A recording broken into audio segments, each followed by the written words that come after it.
নমস্কার, কেমন আছো সবাই? আশা করছি সকলে খুব ভালো আছো, সুস্থ আছো আর সাবধানে আছো। তোমাদের আশীর্বাদ ভালোবাসাতে আমিও বেশ ভালো আছি। অঙ্কিতাস ব্লগের আরও একটি নতুন ব্লগে তোমাদের সকলকে জানাই অনেক অনেক স্বাগত। আজ 16 তারিখ, 16ই ফেব্রুয়ারি আমার 26তম জন্মদিন। মানে আজ আমি 26 বছর পূর্ণ করে 27 বছরে পড়লাম। যাই হোক, আজ হলো জন্মদিনের দিন। তো জন্মদিন বলে স্পেশাল কিছু নেই। আমার শ্বশুরবাড়িতে জন্মদিন বলে কোনো কিছু স্পেশাল হয় না, তো নিজেদের মতো করে স্পেশাল করে নিতে হয়। তো সকালবেলাটাই শুরু করেছিলাম মাছ দিয়ে। বরমশাই আগের দিনই মাছ এনে রেখেছিল, তোমরা দেখেছিলাম। তো ও বলেছিল মাংস আনবে, আমি মাংস খেতে চাইনি, তাই ও মাছটাই নিয়ে এসছে, যে মাছটা আমি ভালোবাসি। তো এখানে মাছ এনেছে, সকাল সকাল বসিয়ে দিলাম রান্না বান্না। আমার জন্মদিন হলে কি হবে, বরমশাই তো সে তার ডিউটি যাবে। আর দেখো সকালটা একটু মেঘলা মেঘলা ছিল। আর এখানে তোমাদেরকে সকাল সকাল আমাদের মন্দিরের একটু দর্শন করিয়ে দিলাম। তো চলো কী কী রান্নাবান্না করবো সেটা তোমাদের সাথে আগে শেয়ার করে নিই। চলো তোমাদেরকে দেখাই কী কী রান্না করেছি। এই যে এখানে একটু আলু ভাজছি, আর এখানে হচ্ছে মাছের তরকারি, এখনও হয়নি, হচ্ছে। আর এই যে মাছটা ভেজে রেখেছি। আর সকালের জন্য একটু টিফিনে বানাচ্ছি পাস্তা। তো চলো, এই যে পাস্তার জন্য সবজি কেটে দিয়েছি। এখানে আলু, গাজর, বিনস আর ক্যাপসিকাম আছে। আর এখানে একটু আলু ভাজছি। তো আলুটা ভাজা হয়ে গেলে এখানে পাস্তাটা বসিয়ে দেবো। তো চলো আগে তাড়াহুড়ো করে রান্নাটা শেষ করি। বরমশাই ওদিকে উঠে গেছে, আর এদিকে আমার রান্নাঘরের অবস্থা দেখো। চলো, এখানে মোটামুটি আমার পাস্তাটা হয়ে গেছে। আর এই যে মাছের তরকারি হয়ে গেছে, বরমশাইটা তুলে দিয়ে দিয়েছি। আর এখানে দেখো বরমশাই চা নিয়ে বসে পড়েছে, সাথে শুনছে একটু গান। সকালবেলাটা গান শুনতে ভীষণ ভালোবাসে, যেটা আমিও ভালোবাসি। তবে ওর গান শোনা আর আমার শোনার মধ্যে অনেক পার্থক্য আছে। তো চলো, মোটামুটি রান্নাবান্না কমপ্লিট। চলো, আজ 3 দিনের বাঁধাকপি আবারও মাছের মাথা দিয়ে একটুখানি নাড়াচাড়া করলাম। কালকের একটা ডিমের তরকারি আছে, সেটা একটু গরম করছি। আর এই যে এটা হলো কালকের ভাজা, কিছুটা রয়েছে। ডালটা গরম করেছি, আর এই আলুটা আজকে ভেজেছি। আর এই যে বাসন কিছু বার করে রেখে এসেছি, আর কিছু এখানে রয়েছে। আজকে প্রচুর বাসন হবে, প্রচুর কাচতে হবে। আর রান্নাঘরের অবস্থা দেখো। তো চলো, ওই বিস্কুটগুলো কৌটাতে ঢালতে হবে, বরমশাই ঢালেনি, সময় পাইনি। আর আজ এই বাসনগুলো গুছিয়ে একটাতে রাখবো, আর একটা আমি রান্নাঘরে নিয়েছি আমার নিজের সুবিধার্থে। রান্না কমপ্লিট করে প্রচুর বাসন হয়েছিল, সেগুলোও মেজে নিয়েছি। আর দেখো আজকে কত জামা কাপড় কেচেছি। আমার যেহেতু পিরিয়ডস হয়েছিল, সেই জন্য ঘরের বেড কভারগুলো কেচেছি। জামা প্যান্ট তো আমি রোজই কেচে রাখি। এখন বাজে 11টা 20, এখন আমি খেতে বসবো। তো জামা কাপড়গুলো কাচতে আমার অনেকটা সময় লেগেছে। এখনও ঘরের কিছু কাজ বাকি রয়েছে, যেমন এই যে বেড কভার পরানো, সাথে ঘর মোছা। আর ওই যে সব নিচে নামিয়ে দিয়েছি। তো ঘর মোছাটাও এখনও হয়নি, মোটামুটি ওদিকের কাজ সামলে নিয়েছি। এখন এই সকালের খাবারটা খেয়ে তারপরে যাব ঘর মুছতে। এই যে আজ দেখেছো কত বাসন হয়েছিল, আর তোমাদের তো আগে দেখালে কত জামা কাপড়। তো চলো এখন আগে খাটটা পরিষ্কার করি। দেখো আজকে এখনও জানলাও খুলে উঠতে পারিনি, এত মাথা যন্ত্রণা করছে। আর আজকে কাজেরও যখন বাহার লেগে গেছে, এখনও ঘরও মোছা হয়নি, ঘড়ির কাঁটায় এখন বাজে 12টা। তো চলো আগে বেড কভারটা পাতে নিই, তারপর আগে জানলাটা খুলি। চলো, সমস্ত কাজ শেষ। ঠাম্মার স্নান করিয়ে দিয়ে আমি স্নানে গেছিলাম, মাথা ঘষেছি, বুঝতেই পারছো। তো আজ জামা কাপড় এত কেচেছি, ভাসুর থাকাতে ভীষণ হেল্প হয়েছে। ও অনেক জল পাম্প করে দিয়েছে, কারণ যেই সময় আমি জামা কাপড়গুলো কেচেছি সেই সময় আমাদের টাইম কলে জল আসার সময় হয়েছিল না।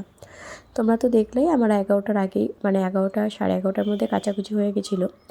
তো সেই কারণেই ভাসুর থাকাতে বেশ সুবিধা হয়েছে। ও অনেক জল পাম্প করে দিয়েছে। অত জল পাম্প করে এত কিছু কাচাকুচি করতে গেলে আজ আমি সত্যি আবারও অসুস্থ হয়ে পড়তাম। আর আমাদের কলটা না ভীষণ চাপ, মানে টাইট, মানে চাপতে ভীষণ কষ্ট হয়। তো স্নান ধান করে এসে ঠাম্মাকে যেহেতু স্নান করিয়ে দিয়ে গেছিলাম, তো ওনার চুলগুলো শুকিয়ে যাওয়ার পরে ভাবলাম যে আগে চুলগুলো বেঁধে দিই। তো দুপুরবেলা হয়ে গেছে, কোনো কিছু প্ল্যানিং নেই এখনও পর্যন্ত। তো ঠাকমাকে চুল বেঁধে দিয়ে ঘরে আসলাম। কি করব, কাকা শ্বশুর বাড়িতে চলে এসছে, তবু উনি বাইরের কিছু কাজ করছে। আর আমি এখানে বসেছি জামা কাপড়গুলো গোছাতে। বেশি জামা কাপড় ছিল না, তবে অনেক দিন ধরেই জামা কাপড়গুলো আমার পিছনে যে চেয়ারটা রয়েছে সেই চেয়ারে পড়েছিল। তো ভাবলাম যে চলো, আজ তো সেরকম কোনো কাজ নেই, আর কাকা শ্বশুর যেহেতু বাড়ি আছে, আমি এখন শুতেও পারবো না, কারণ শুলেই ঘুমিয়ে পড়বো। শরীরটাও যেহেতু অতটা ভালো নেই, সবে জ্বর থেকে উঠেছি। তো সে যখন স্নান করে খেতে বসবে তো আমি হয়তো দেখতে পাবো না, সেই কারণেই ভাবলাম যে এমনি বসে থাকলে ফোন ঘাঁটলে আরও চোখ জ্বালা করবে, ঘুম পাবে। তো তার থেকে ভালো কাজ করি, ঘুমটাও পাবে না, কাজটাও হয়ে যাবে, সময়টাও কেটে যাবে। আর এই যে জামা কাপড়গুলো গুছিয়ে রাখছি, এগুলো কিন্তু এভাবে রাখছি মানে এগুলো আমাকে ইস্ত্রি করতে হবে। তো ভাবলাম কবে ইস্ত্রি করব তার কোনো ঠিক নেই, এগুলোকে আগে শোকেসের মধ্যে তুলে রাখি, কারণ বাইরে থাকলে এগুলো আবার নোংরা হয়ে যাবে। তো চলো, মোটামুটি আমার জামা প্যান্ট গোছানো কমপ্লিট। খুব বেশি ছিল না, আগেই বললাম, যে কটা ছিল গুছিয়ে দিয়েছি। আর এই যে বেড কভারগুলো কেচে ফেলেছি। এখন তো বেলাটাও একটু বড় হচ্ছে, সাথে রোদের তাপটাও বাড়ছে, তাই এক রোদেই শুকিয়ে যাচ্ছে। এখনও রৌদ্র বাইরে প্রচণ্ড, কিন্তু দেখো তার মধ্যে এগুলো সব শুকিয়ে গেছে। এমনকি আমার যে লেপের ওয়ারটা সেটাও শুকিয়ে গেছে। আর মশারিতে তো বেশিক্ষণ লাগে না শুকাতে, জল ঝরে গেলেই মোটামুটি হাওয়া দিলেই শুকিয়ে যায়, ওটাতে রৌদ্রেরও প্রয়োজন হয় না। তো এখানে এই যে সমস্ত কিছু গোছগাছ করে নিলাম। এবার যেটা যেখানকার রাখার সেটা সেখানে রাখবো। আর এইভাবে ভাঁজ করে এক জায়গায় বেড কভার আর সাথে পিলো কভার রাখার আইডিয়াটা কিন্তু আমি একজনের থেকেই পেয়েছি। আর সে কিন্তু কিছু কিছু সংসারের টিপসও আমাকে দিয়েছে। আর এগুলো হলো আমার ভাসুরের জামা কাপড়, যেগুলো ও কাল সকালেই বেরিয়ে যাবে, দিয়ে যাবে। তো ভাবলাম সন্ধেবেলা হয়তো হবে না, তো এখনই করে নিই, কারণ আমার কোনো প্ল্যানিং না থাকতে পারে, বরমশের তো থাকতেই পারে। সে হয়তো কিছু বলতে চাইছে না, যেহেতু জন্মদিন, কিছু তো আমি জানি করবে, কারণ ওই মানুষটা নিজের জন্য কিছু না করলেও অন্যের জন্মদিনে আনন্দ করতে ভীষণ ভালোবাসে, অন্যের জন্মদিন সেলিব্রেশন করতে ভীষণ ভালোবাসে। তাই যেহেতু সবার জন্মদিন সেলিব্রেশন হয়, সেহেতু আমি জানি কিছু হলেও আমার জন্মদিনে তো কিছু তো করবেই। তাই সেই হিসাব করেই কিন্তু জামা কাপড়গুলো গুছিয়ে রাখলাম। আর এইগুলো সব আমার ভাসুর আজকে নিয়ে যাবে কালকে। তো যদি সন্ধেবেলা কোথাও যাই, সেই কারণেই ভাবলাম যে এগুলো আজকে গুছিয়ে একেবারে ওর ঘরে দিয়ে আসি, নাহলে আবার বাড়িতে এসে তাড়াহুড়ো লেগে যাবে। তো সেই কারণেই ওর জিনিসগুলো গুছিয়ে দিলাম। তো চলো দেখি কোথাও বেরোনো যায় নাকি। আর তোমরা কিন্তু একটু আশীর্বাদ করো, যাতে এই ছোট্ট মানুষটা জীবনে একটুখানি দাঁড়াতে পারে। তো আজ আর দুপুরে ঘুমাইনি, বড়মশাই ফোন করেছিল একটু বেরোবে।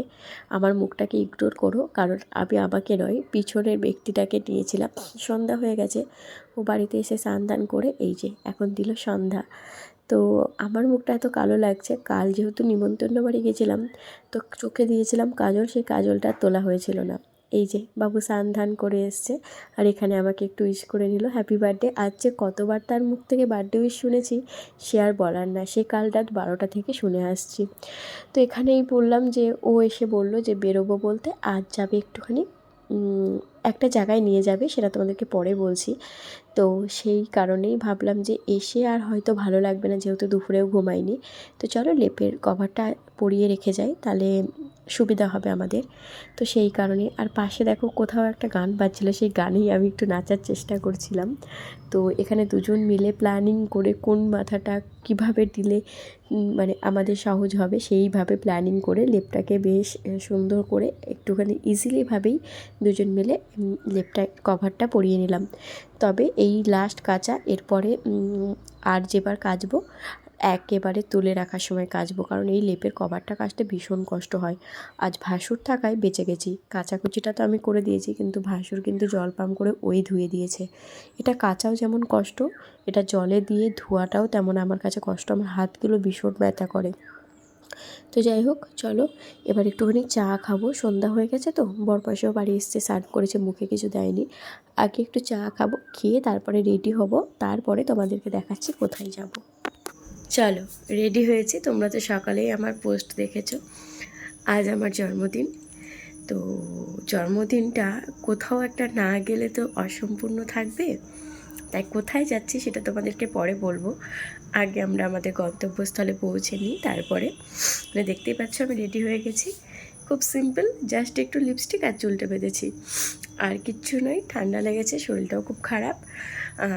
জন্মদিন বলেই যে হেভি মেকআপ করতে হবে, সুন্দর করে সাজুগুজু করতে হবে, সেরকম কোনো মানে নেই। ভালোবাসার মানুষটার সাথে আছে, এটাই অনেক, তার সাথেই যাচ্ছি। আর কোথায় যাচ্ছি, কোথায় না গেলে আজকের জন্মদিনটা অসম্পূর্ণ থাকবে, সেটা তোমাদেরকে আমি সেখানে গিয়েই বলবো। আর গলাটা এত পরিমাণে ভেঙে আছে তো তোমরা বুঝতেই পারছো। তো চলো আগে বেরোই, তারপরে তোমাদেরকে দেখাবো কোথায় যাচ্ছি।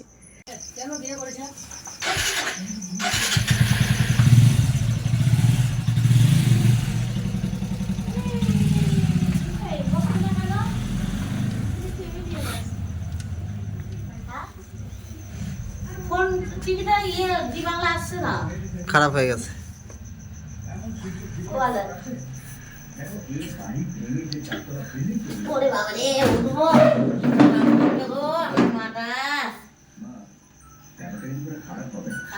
চুমু খাও, চুমু চুমু।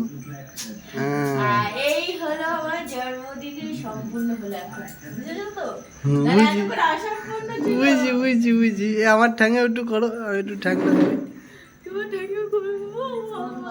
মাথা টাকা মাথা। হ্যাঁ, থাক থাক থাক থাক।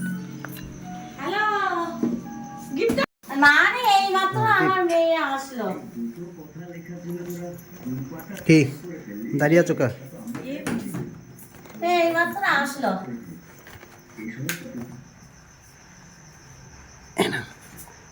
গিফট।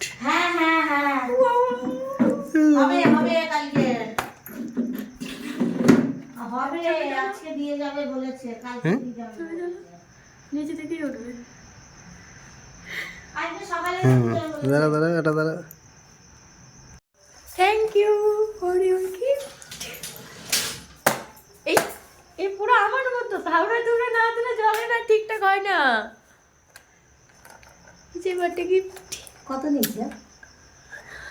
এখনো মনে হচ্ছে না 2000 টাকা। কি ঘন্টা? এর মধ্যে কিছু আছে, তুমি দেখো, এখনো মনে হচ্ছে না 2000 টাকা। এখানে কিছু একটা আছে। 2000 টাকা হলো? কি আছে? কেন একটা আংটি আছে, কিছু নাক ছবি নালে আংটি। দাঁড়া, ওর জিনিস ওকেই দিতে দাও। দিচ্ছি দাঁড়া। এইটা এবার 2000 টাকার জিনিস আছে।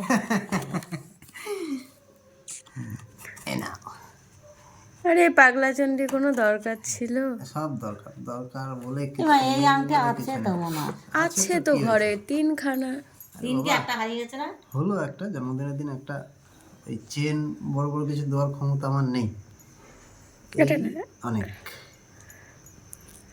দাঁড়া সুন্দর করে একটা ছবি তুলি, ধরো হাতটা। মনে হয় সত্যি গ্যাসটা আমার অন করা ছিল অনেকক্ষণ ধরে, সেই সন্ধ্যা থেকে। কত গ্যাস বেরিয়ে গেল খালি বল। এই করে তো টাকা নষ্ট করো তোমরা। আমি এসে থেকে গ্যাসের গন্ধ পাচ্ছি। ওই এইটা দিয়ে এখানে এরকম ছিল, তা কি করে বুঝবো? Thank you. প্রণাম কর স্বামীকে। করেছে করেছে। কতবার করেছি? মাথা ঠুকে। মাথা থেকে আমি তাদের করে বলতে এত সুন্দর একটা জামাই পেয়েছি। এ দেখেন মা, মনে জামাই পেয়েছি আমি। সব ইয়ে না, আমার সামর্থ্য যতটুকু আমি ঠিক আমি মনে কিন্তু এটা দরকারই ছিল না। এখন আমার দরকার, শোনো, দরকার কোনো কিছুরই থাকে না, ঠিক আছে? আবার দরকার সব জিনিসেরই থাকে। এই হচ্ছে এমন একটা দিন, সবাই একটু আশা করে যে একটু ইয়ে হোক, ঠিক আছে? সবুজ কালারের নিতে পারতে। কি কি জ্বালা? সে চেঞ্জ করবো, সমস্যা নেই। না, চেঞ্জ করার দরকার নেই। এটা সুন্দর হয়েছে, পরে থাকিয়ে দিয়েছে। তার মানে তুমি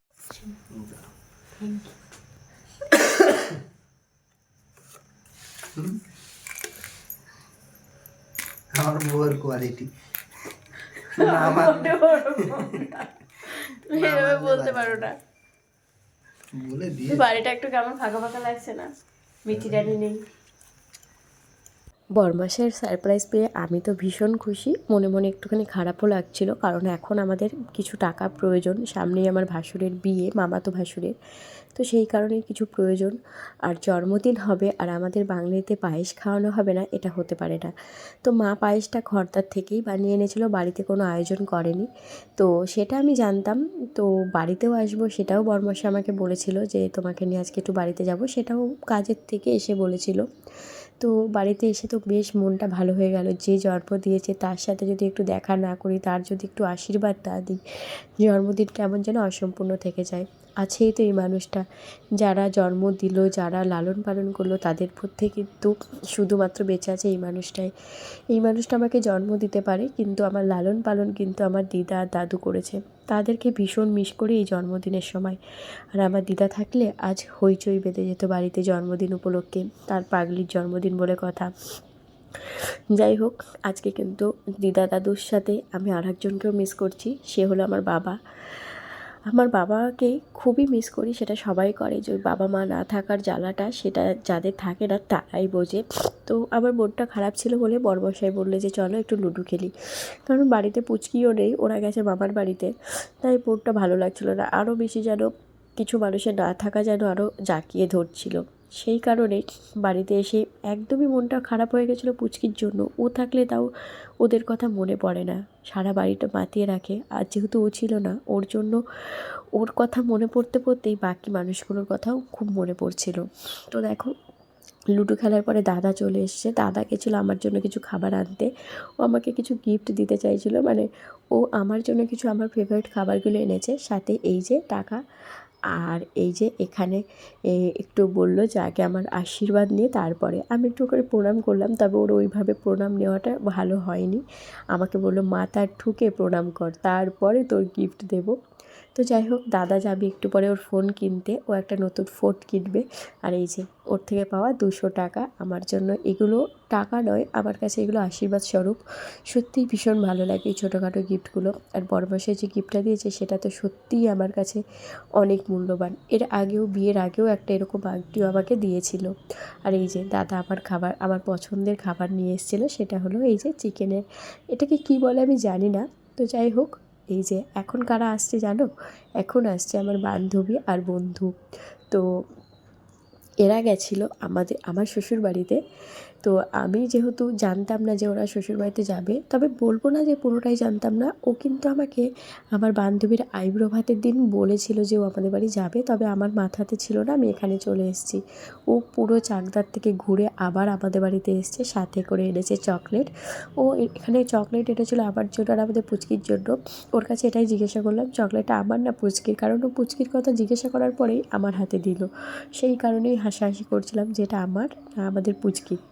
তো যাই হোক, এখানে আমি একটু আমার মাসির সাথে কথা বলছিলাম। তো এখানে দেখো, কোণে বউয়ের মতো লজ্জা পাচ্ছিল ভিডিওতে আসবে না বলে। তো এটা হলো আমাদের কমন ফ্রেন্ড, আমরা হলাম এই সব একসাথে পড়তাম। আর এরা দুজন কিন্তু খুবই ভালো ফ্রেন্ড, সাথে তোমরা বুঝতেই পারছো ওরা দুজন কী। যাই হোক, আজকে জন্মদিনটা সত্যি এইভাবে আনন্দে কাটবে বুঝতে পারিনি, খুবই ভালো লাগলো। ওরা আসাতে আরও মনটা ভালো হয়ে গেল। প্রথমত মাকে পাওয়া একটা বড় গিফট, দ্বিতীয়ত বড়মশাইয়ের দেওয়া গিফটটাও খুব এক্সপেন্সিভ, তার মধ্যে আবার বন্ধুবান্ধবের আসা, যেটা না চাইতে, ওই বলে না মেঘ না চাইতেই বৃষ্টি, সেরকম। তো যাই হোক, মা এখানে ওদেরকেও একটু পায়েস খাইয়ে দিচ্ছিলো আর বলছিল যে মাঝে মাঝে আসবে, আমার খুব ভালো লাগে এরকমভাবে তোমাদেরকে আদর যত্ন করতে। আমার মা খুব ভালোবাসে। আর এখানে দেখো, আমাকে বলছিল ওকেও একটু খাইয়ে দাও, নাহলে লোভ দিয়ে দেবে আমাদের খাবারে। তো আমি যেহেতু পায়েস খেয়েছি, আমার এমনিতেও ভালো লাগছে না মিষ্টি জিনিস খেতে, তার মধ্যে ওরা আসার পরপরই একটু আগেই চা খেয়েছি, সেই কারণে আর ভালো লাগছিল না। তো এখানে ওকেও খাইয়ে দিল, সাথে একটু সুদীপকেও খাইয়ে দিয়েছিল। তারপরে লাস্টে গিয়ে আমি একটু খেয়েছিলাম, কারণ ওরা অনেক খ্যাপাচ্ছিল আমাকে। আর লাস্টে কিছুই ছিল না, শুধু জাস্ট একটু পায়েসের যে দুধটা হয় সেটাই ছিল। তো চলো, এবার হবে কেক কাটা, মানে কেক আমরা আনিনি, কেকটা কিন্তু আমার বান্ধবী এনেছে। এই যে ওর দিদি কেক বানায়, তাই ও কেকটা নিয়ে এসছে আমার জন্য। এই রকম হোমমেড কেকগুলো দেখলে আমার ভীষণ কষ্ট লাগে। একসময় আমি নিজে কত কেক বানিয়েছি, সবার জন্মদিনে গিফট করেছি, আজ নিজের জন্মদিনের গিফট কেউ আমাকে গিফট করলো। খুব ভালোও লাগলো যে কেক, নাহলে আমাদের কেক কাটা হতো না, কারণ বড়মশাই কেক আনতে যাচ্ছিলো, আমি না করেছি। আমার স্ট্রিক্টলি বারণ ছিল যে আমি কেক কাটবো না। তবে ওরা যেহেতু বাড়ির উপর নিয়ে এসছে, ওদেরকেও তো অসম্মান করা ঠিক না। তবে এই যে পোজ দিয়ে বসেছিলাম, ওটা কিন্তু ছবি তোলা হচ্ছিলো। তো যাই হোক, এখন কাটবো কেক। আর ওখানে দেখো বড়মশাই বসেছে চা খেতে। তো সেরকমভাবে মা তো কোনো আয়োজন করেনি, ছোটোখাটো একদম আয়োজন। তো এখানে বড়মশাইকে আমি একটু ধমক দিচ্ছিলাম, যাই হোক ওটাই আর কি মেরেই বলা হচ্ছিলো। তো মা কিছু যেহেতু ওরা আসবে, ওরা আমাকে ফোন করেছিল আমাকে বাড়িতে না পেয়ে, তো যখন মা শুনলো যে ওরা আসবে তো কিছু তো একটা আয়োজন করতে হবে, ওরা নিশ্চয়ই আসছে জন্মদিন উপলক্ষে, কিছু তো প্ল্যানিং করেই আসছে ওরা। সেটা আমরা বুঝে মাকে বলেছিলাম যে একটু, তাহলে মা বললো যে তাহলে চল একটু বিরিয়ানি আনাই। তবে আমি যেহেতু ভালোবাসি না, তবু আমার জন্য একটা আনিয়েছিল। যাই হোক, বিরিয়ানি তো মা নিয়ে এসছে, আগে চলো কেকটা কাটি। আর এখানে কেক কাটার সময় দাদা আমাকে আশীর্বাদ স্বরূপ দিল একটা থাপ্পড়, যেটাও ভালোবেসেই দিয়েছিল। তবে এখানে সত্যি বলতে ভীষণ মনটা খারাপ ছিল।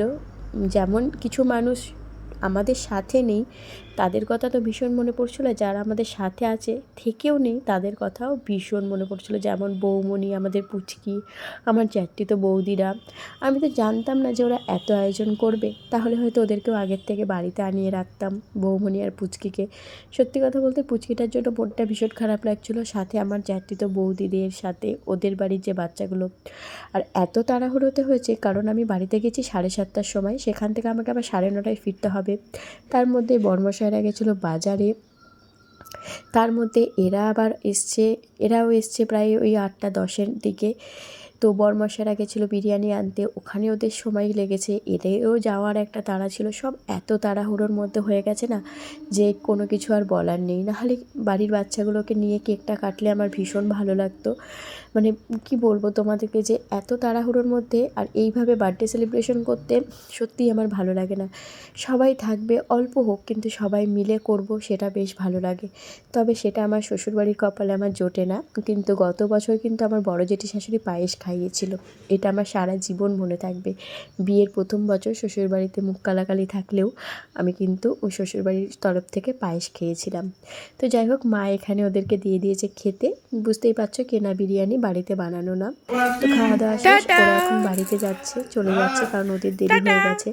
কারণ ওরা এই 4টা করতেই ওদের টাইমটা নষ্ট হয়ে গেছে। আর ওদের বাড়িতে যেহেতু এখনও সেইভাবে জানাজানি নেই, তো সেই কারণে ওদের হচ্ছে তাড়াতাড়ি মানে ছেলের বাড়িতে জানলেও মেয়ের বাড়িতে একটু আপত্তি, সেই কারণে লিমিটেড টাইম ধরা থাকে। এটা আমিও জানি, কারণ আমারও তো একটা সময় ছিল। তো মা এখানে থেকে বলছিল আবারও আসতে, তাই মাকে আমি এটাই বলছিলাম যে আমি না থাকলে ওরা কী করতে আসবে তোমার বাড়িতে। তাই মা ওদেরকে নিমন্ত্রণ করলো যে কীর্তনে যেন ওরা আসে, আমাদের পাড়াতে কীর্তন হবে কিছুদিন পরে।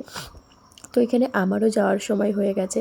আর দেখো এখানে আমি বাবা, দিদা, দাদু সবার কাছে প্রণাম চেয়ে একটু ক্ষমাও চেয়ে নিলাম, সাথে আশীর্বাদও চেয়ে নিলাম। আর মনটাও না খুব খারাপ হয়ে গেল। আর ওই যে আঙুল দিয়ে দেখাচ্ছিলাম যেটা, ওটাই হলো আমার বাবার ছবি। তাই দেখাচ্ছিলাম যে এই মানুষটাও আমাকে জন্ম দিয়েছে, কিন্তু আজ আর আমাদের মধ্যে নেই। তো এখানে মায়ের মনটাও খারাপ হয়ে গেছিলো। তারপরে আমরা বাড়ি চলে এসেছিলাম মাকে রেখে। তো বরমশাইয়ের গিফটটা আমার সত্যিই বলছি, সোনার থেকেও এই যে গিফটটা ও দিয়েছে এটা আমার বেশি পছন্দের। এই যে থাবা মারলে লাইট জ্বলে, তোমরা তো আগেই শুনলে কি বললো যে আমার পুরো বউয়ের মতো থাবা মারতে হয়, সঠিক পথে আনতে গেলে আমাকে নাকি থাবা মারতে হয়। যাই হোক, চলো বাড়িতে তো চলে এসেছি, এবার তোমাদেরকে দেখায় মা কী কী দিয়েছে। চলো, এই আসলাম বাড়িতে। আর তোমরা হয়তো এতক্ষণ দেখেই নিয়েছো আমার জন্মদিনের কী কী গিফট পেলাম। এই যে আংটি, যেটা বরমশাই দিয়েছে। গিফট তো তোমরা দেখে নিলা। এখানে মা কিছু ফল আর ওদিকে বিরিয়ানি, সাথে হচ্ছে একটু পায়েস পাঠিয়ে দিয়েছে। তো চলো ভিডিওটি তাহলে এখানেই শেষ করছি। সবাই সুস্থ থেকো, ভালো থেকো আর আশীর্বাদ করো।